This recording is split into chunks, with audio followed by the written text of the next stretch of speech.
My black sheep son attacked my wife because she excluded him for the last time. My wife excluded my son from Christmas and he hit the crap out of her. I don't know what to do. My wife and I have 3 kids. Since 8 or 9 months ago, my younger son Josh has been obsessed with the idea that his mom is favoring our other kids over him. After he told me this, I secretly started to watch my wife's behavior with our kids.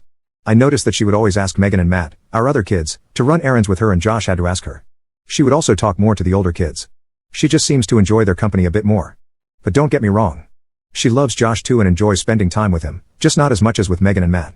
When I asked my wife if she noticed this too, she said no and reassured me that she loves all our kids equally. I asked her to include Josh more and she promised she would, but Josh still complained and started to disdain his mom. I suggested therapy to him but he declined. I continued observing the situation. The problem was that my wife's favoritism would manifest in very little things. It was hard to catch her, if you know what I mean. A big thing happened on Sunday when I was at a friend's house. The family had planned to decorate the Christmas tree together. This was a little ritual in our house. As you can imagine, Josh was forgotten again. My wife and the other kids decorated the Christmas tree without telling him. When Josh came downstairs and saw the decorated tree, he confronted his mother.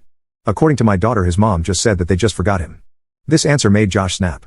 He started to hit his mom in the face with his bare fists and ket her.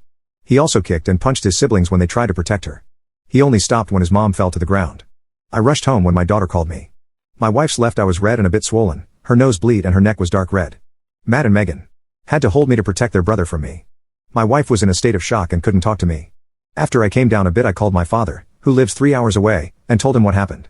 He agreed to come immediately to pick Josh up. 2 days have passed and I have no idea what to do. My wife is slowly recovering from the shock and the beating, but she doesn't talk about it or Joshua. My dad suggested that Josh should move in with his grandparents for at least a year to give everyone time to recover. But my fear is that 1 year apart will further destroy the relationship between mother and son. He has done something horrible and he will pay a high price for that. He is banned from his family home and is not allowed to contact us. He has left all his electronics here. His grandparents will be strict with him. Therapy is mandatory. But in the end I want my whole family together again. Not tomorrow, not in a month, but one day. I get panic attacks over the question if sending him away is the right move.